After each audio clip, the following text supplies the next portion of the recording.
Besem Ab, world, Mafeskadus, Adwamla, Amen. Besem Ab, world, Mafeskadus, Adwamla, Amen. Besem Ab, world, Mafeskadus, Adwamla, Amen. Good morning, blessings and love, everyone. And just pray that everyone is doing well today. And I pray that this video reaches you in good health and in good spirits. And whatever you do today, I pray that is a fruitful day and a productive day, and you get everything fulfilled that you need to get done. So, strengthening with the reading, Yahweh. Sorry, I was reading the first word there. Leviticus 18. Give thanks, blessed love. Yahweh said to Moses, "Speak to the children of Israel and say to them, I am Yahweh your God. You shall not do as they do in the land of Egypt, where you lived. You shall not do as they do in the land of Canaan, where I am bringing you. You shall not follow their statutes. You shall do to my ordinances. You shall keep my statutes and walk in them. I am Yahweh your God.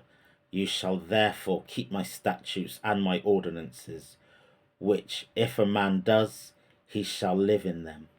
I am Yahweh. None of you shall approach any close relatives to uncover their nakedness. I am Yahweh. You shall not uncover the nakedness of your father, nor the nakedness of your mother. She is your mother. You shall not uncover her nakedness. You shall not uncover the nakedness of your father's wife. It is your father's nakedness. You shall not uncover the nakedness of your sister, the daughter of your father, the daughter of your mother, whether born at home or born abroad. You shall not uncover the nakedness of your son's daughter or your daughter's daughter, even their nakedness, for theirs is to your own nakedness. You shall not uncover the nakedness of your father's wife's daughter, conceived by your father, since she is your sister. You shall not uncover the nakedness of your father's sister. She is your father's near kinsman. You shall not uncover the nakedness of your mother's sister, for she is your mother's near kinsman. You shall not uncover the nakedness of your father's brother. You shall not approach his wife. She is your aunt. You shall not uncover the nakedness of your daughter-in-law. She is your son's wife. You shall not uncover their nakedness. You shall not uncover the nakedness of your brother's wife. It is your brother's nakedness. You shall not uncover the nakedness of a woman and her daughter. You shall not take her son's daughter or a daughter's daughter to uncover her nakedness. They are near kinsmen. It is wickedness. You shall not take a wife in addition to her sister to be a rival to uncover her nakedness while her sister is still alive. You shall not approach a woman to uncover their nakedness as long as it's impure by her uncleanness. You shall not lie carnally with your neighbour's wife and defile yourself with her. You shall not give any of your children as a sacrifice to Molech. You shall not profane the name of your God. I am Yahweh.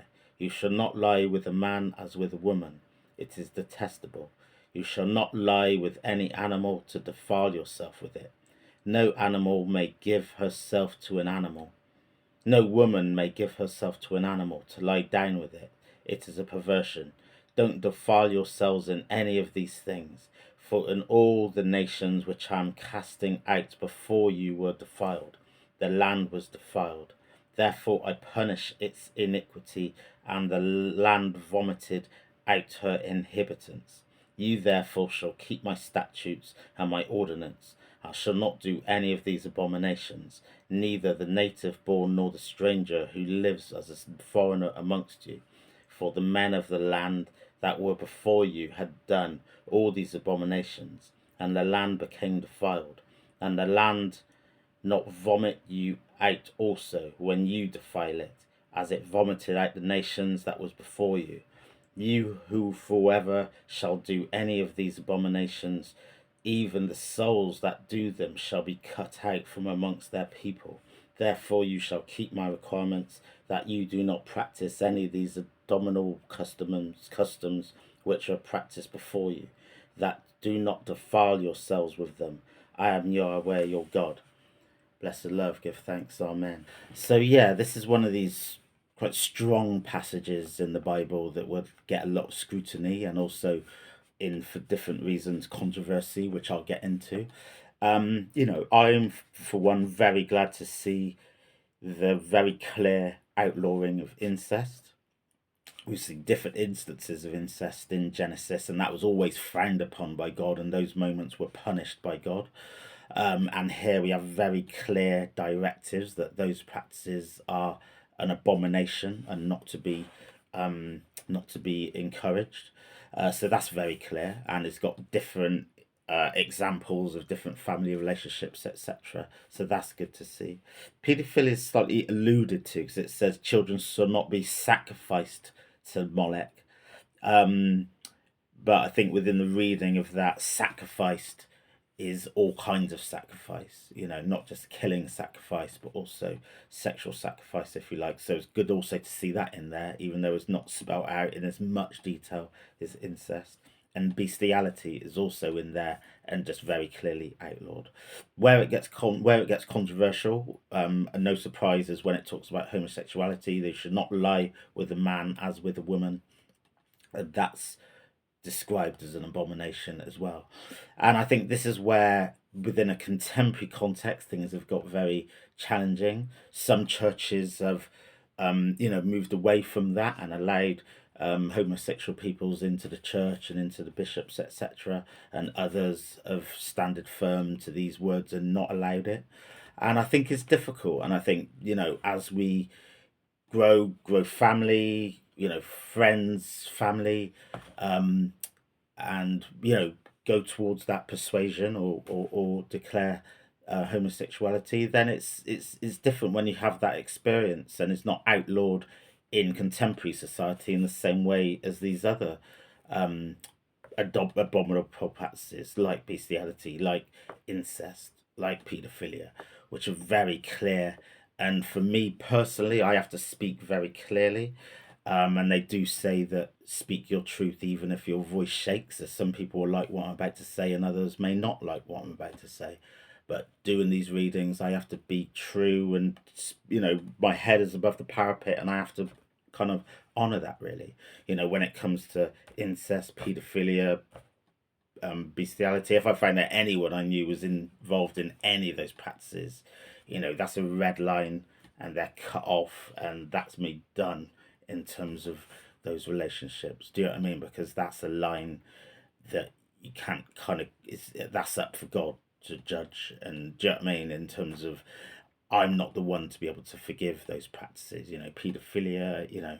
It's like just red line. No, there's a brick wall between me and you now. When it comes to homosexuality, I have to admit that's a different thing. I've got friends that are gay, and for those instances, I have to leave judgment up to God, and I treat people as I find them. And I think there is, in contemporary society, there is a different feeling towards often those practices, homosexual practices, versus these other ones that I've mentioned. Some people might not like that and they can argue against it, and that's fine. Everyone has a different opinion. But for me, I have to treat people as I find them. And I personally don't see that in the same criminal and immoral way that I would see incest and paedophilia and bestiality. So for that, I have to treat people as I find them. Treat your neighbor as you would treat themselves, and every other judgment is up to God on that level, and it's about their relationship with God, which is, quite frankly, none of my business. So yeah, it leaves me very vulnerable, maybe stating that. Even within the Ethiopian Orthodox Church, they don't allow homosexuality. Within Rastafari, it's not accepted. I have to say, I remember a memory I've got from 1999, and there were bombings happening in London, and it's been done by a white neo-Nazi terrorist that was bombing different communities. He bombed a gay pub. He bombed the Pakistani community, and next on his list before he got arrested, he was going to bomb the black community, the African Caribbean community, and he was also going to bomb the Jewish community as well. He hated immigrants, he hated gays, he was anti-Semitic, and he just wanted rid of a lot of them. And also famously, he wanted to create a race war in the UK.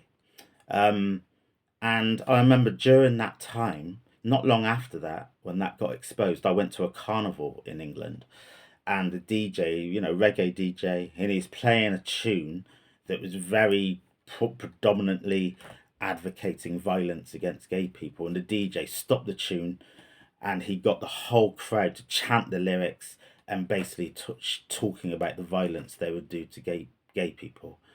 And I was in amongst this crowd of everyone chanting the slogan, and I just thought, this, how have this is just completely the wrong focus. We're in amongst this race war, yeah, and we're all being, gay people, blacks, Asians, Jews.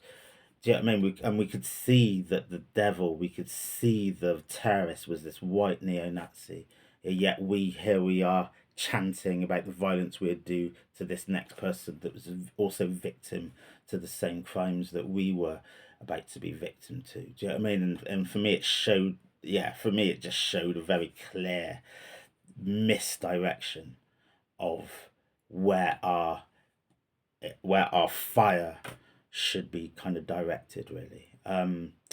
So yeah, anyway, I'll leave it there. As I say, there is this quote that says, "Speak the truth as you see it, even if your voice shakes," and that is a moment for me.